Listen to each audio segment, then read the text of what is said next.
Hello, my name is Egeland. I have 25 plus years of IT experience as a developer, manager, project manager, author, consultant, etc.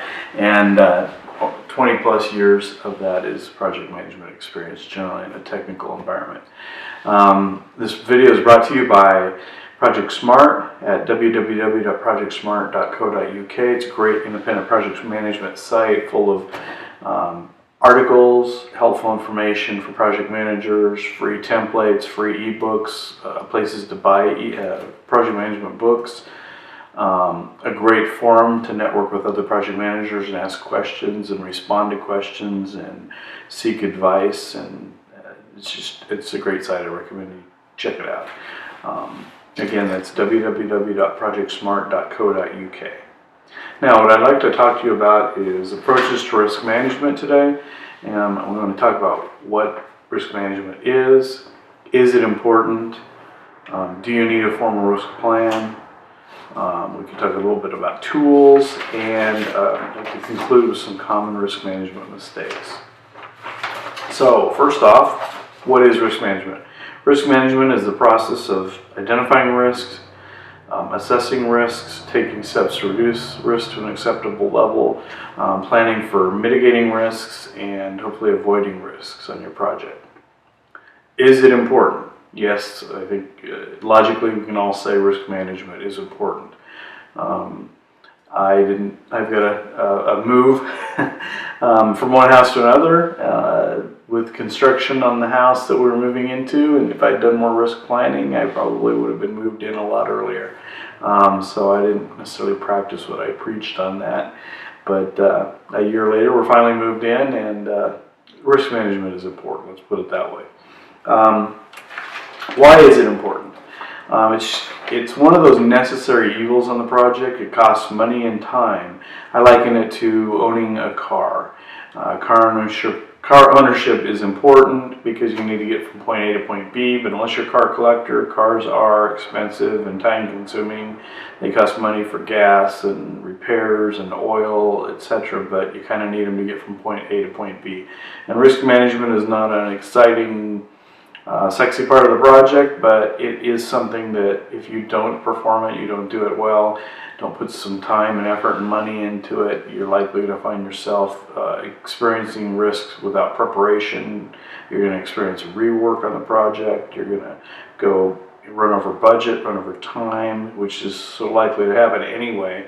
It's best to do risk management, plan for risks, and so when they arise, you know how to attack them and avoid them. Do you need a formal risk management plan? Yes and no. I've worked many government projects where risk management plans were formal deliverables that we were paid for. So obviously we put together a nice formal risk management plan. Maybe we're paid $10,000, $20,000 to do so. So it's a deliverable, a profit area on the project. Definitely on projects that are worth lots of money, are very long in duration, very important to your organization, I think a formal risk management plan is very important. It sets the stage for how you're going to manage risks, and it maps out how you and your team and your customer are going to follow processes to get that risk process done. Get risk documented, get a risk planned for, and how you're going to mitigate and avoid those risks. Tools. What kind of tools do you need for risk management? Tools allow planners to explicitly address uncertainty by identifying and generating metrics, prioritizing and developing responses, and tracking risks. Do you need a formal tool? It's up to you. It's a good thing, again, if you have a very detailed, complex project, I would say yes.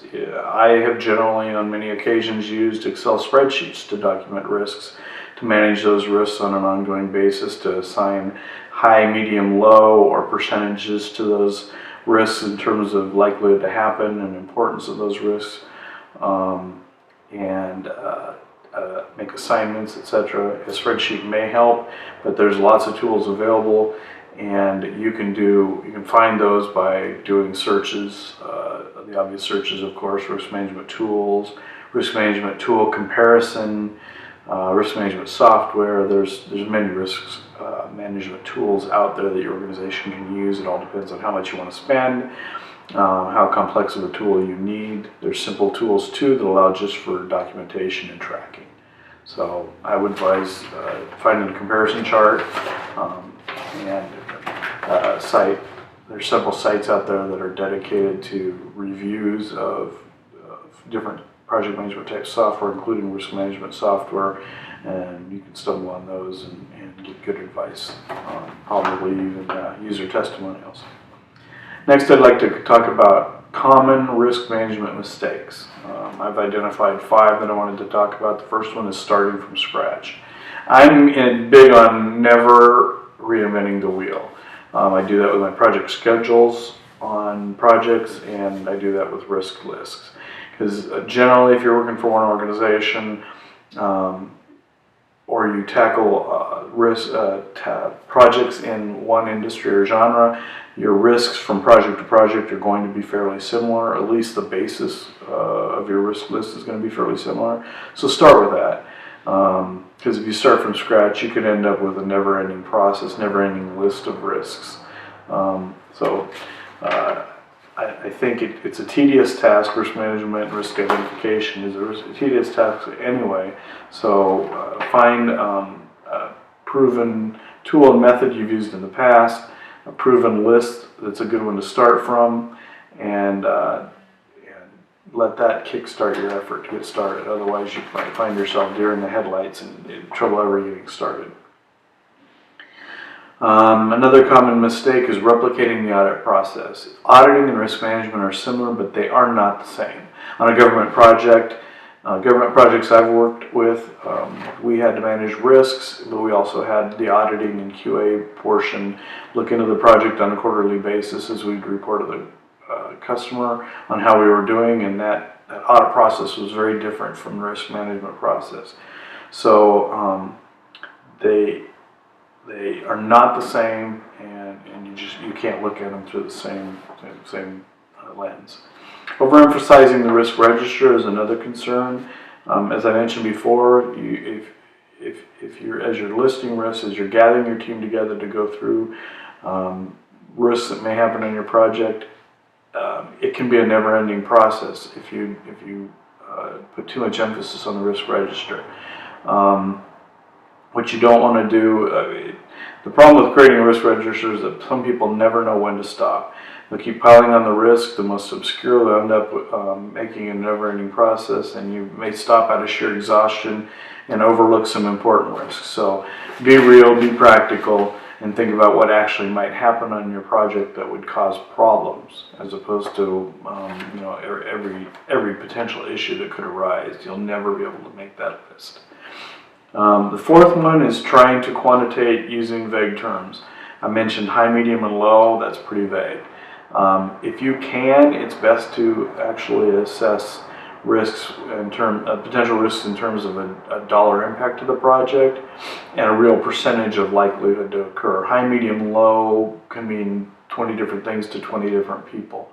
So gathering your team together and your customer together and reviewing the potential risk list and assigning percentages and dollar values to those can help you identify which ones are best to manage hard and fast, which ones you might set as a level that are acceptable risks to possibly realize and worry about later. Again, quantitate as much as you can. It's still guesswork, we know, but as much as you can based on experience in the industry and with the project details and complexity that you're managing. And finally, not monitoring changes during the project that can affect risks. Because projects change. We have changes that have come up on the project, and when we have change orders and new vendors and new requirements, it obviously adds new risks, probably eliminates old risks. So you can't look at that risk register or risk list as static throughout the project. It's a living, breathing document. So as new risks may have appeared and become and because your team is treating the initial list as static, you could overlook potential issues. So just keep in mind, when changes happen in your project, it affects your risk list as well. And you need to go back and revisit that on a regular basis and see what's changed. And it's something that should be in front of you on probably every weekly project call anyway. So remember, it's not static, it's dynamic, and stay on top of it. Thank you very much. I hope you found this helpful. If you have any questions, you can email me at brad@bradegeland.com. That's EGELAND. You can put comments on this website. You can visit Project Smart's forum and comment on it. Look forward to your feedback, and hope you find this helpful. Thank you very much.